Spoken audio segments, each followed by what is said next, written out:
His voice is deep and commanding as he declares, "You are mine, Adanna." Adanna, mesmerized, reaches out to touch him, but he vanishes like mist. Adanna stands in the center of the chaos, her hair blowing wildly as she confronts the spirit.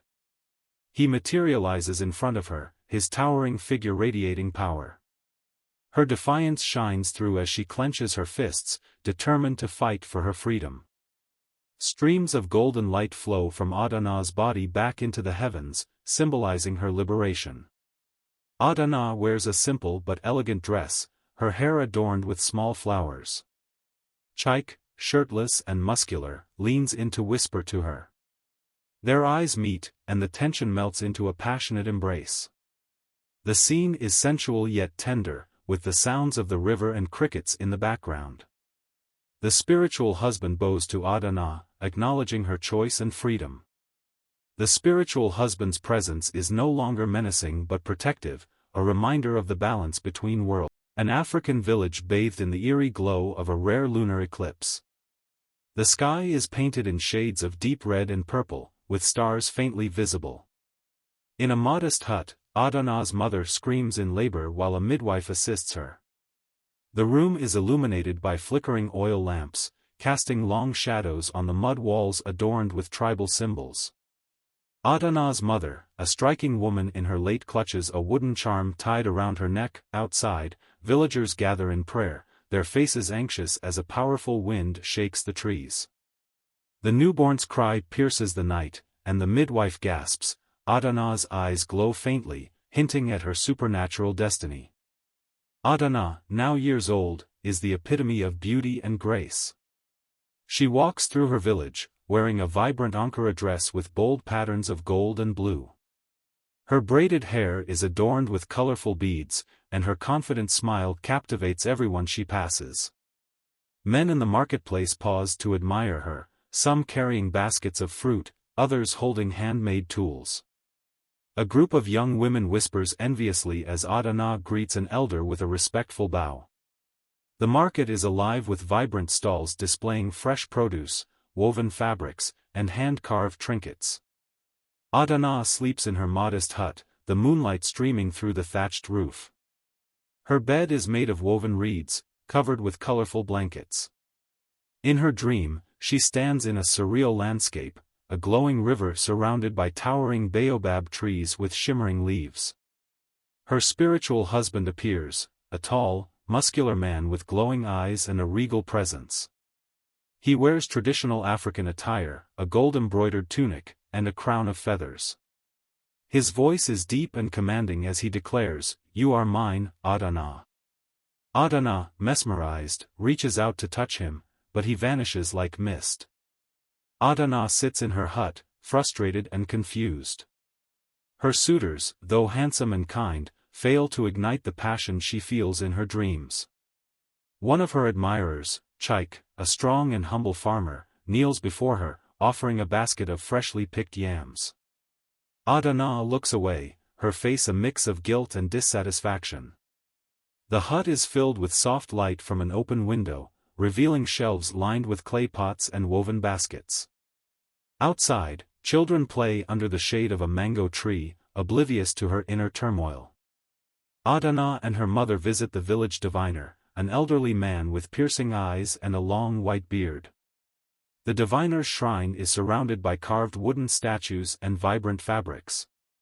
Incense smoke curls into the air, adding a mystical ambience. The diviner throws cowrie shells onto a patterned mat, his expression growing serious. "Your destiny is tied to the spirit realm," he says. Adanna sits cross-legged, her face a mix of fear and determination, while her mother clutches a protective charm. Adanna shares a tender moment with Chaik by the riverside. The water glistens in the moonlight, and fireflies dance around them. Chaik holds her hand, his eyes filled with love and longing. Adanna hesitates, knowing the spirit watches her even now. In the distance, the silhouette of the spiritual husband looms, tall and menacing. His eyes glow faintly, reflecting his jealousy. The scene is rich with romantic tension, enhanced by the gentle rustle of leaves and the soft glow of lanterns in the background. A violent storm descends on the village. Lightning illuminates the dark sky as huts shake under the force of the wind. Adanna stands in the center of the chaos, her hair blowing wildly as she confronts the spirit. He materializes in front of her, his towering figure radiating power.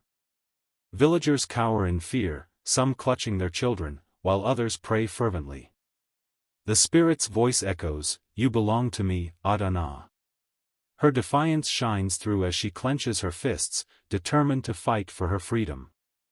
Adanna kneels in the center of a sacred grove, surrounded by tall trees and glowing fireflies. The diviner leads a ritual, chanting ancient prayers while sprinkling water from a calabash. Adanna is dressed in white, her face streaked with tears and determination.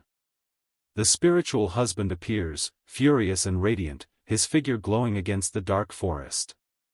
The diviner's assistants hold protective charms, their faces tense with concentration. The scene is intense, with swirling winds and the flicker of flames from torches placed in a circle around the grove. Adanna stands tall, confronting her spiritual husband on a mountaintop at sunrise. Her gown billows in the wind as she wields a sacred staff given by the diviner. The spirit looms over her, his eyes blazing with anger and passion. The sky is a mix of fiery orange and soft pink, symbolizing the clash between love and freedom. Below, the village watches in awe and fear as the battle unfolds. Adanna's bravery shines through, her face illuminated by the first light of day. Adanna walks hand in hand with Chaik through the bustling village.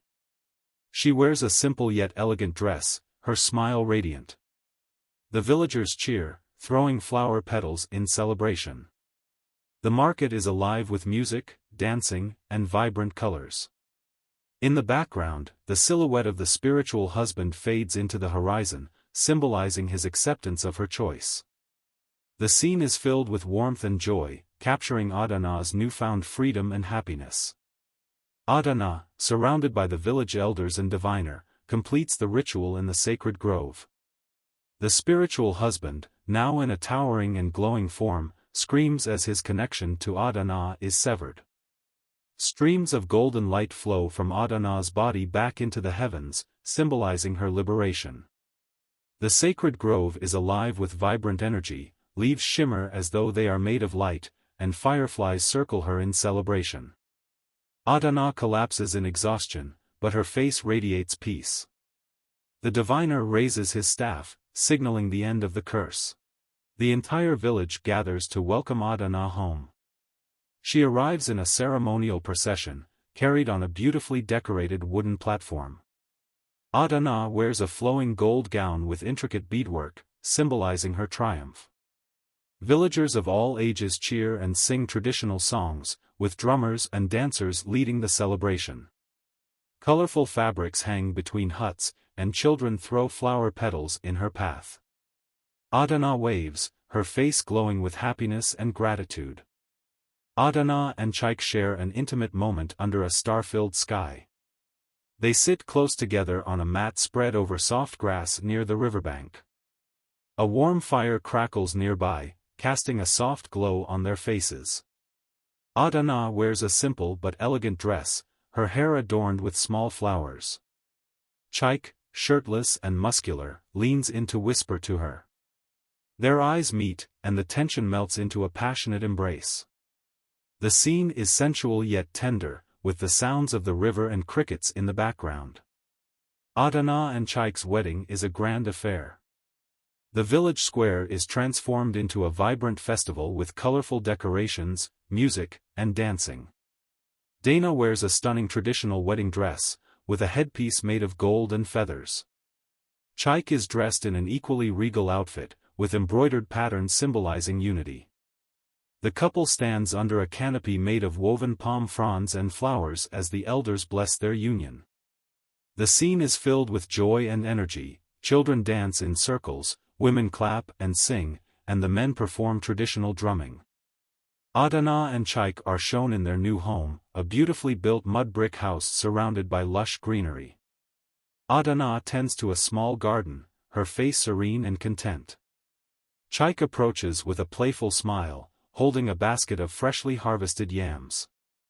The setting is idyllic, with chickens roaming the yard and a small stream running nearby. Adanna's joy is palpable as she places a protective charm on the wall of their home, ensuring their union remains blessed. Adanna dreams one last time of her spiritual husband. This time, he appears smaller and less imposing, his once glowing eyes now soft and understanding. They stand in a serene, otherworldly landscape filled with soft blue light and mist. The spiritual husband bows to Adanna, acknowledging her choice and freedom. "You have won, and I let you go," he says with a bittersweet smile before fading into the mist. Adanna wakes with a tear rolling down her cheek, feeling a mix of sadness and closure. Adanna, now respected as a wise and courageous woman, sits with the village council. She wears a simple but dignified dress, her hair braided and adorned with cowrie shells. The elders listen intently as she offers her advice on improving the village. Behind her, a mural depicting her journey, from her mysterious birth to her liberation, decorates the wall. Villagers gather outside the hut, waiting to hear her words of wisdom, their faces filled with admiration.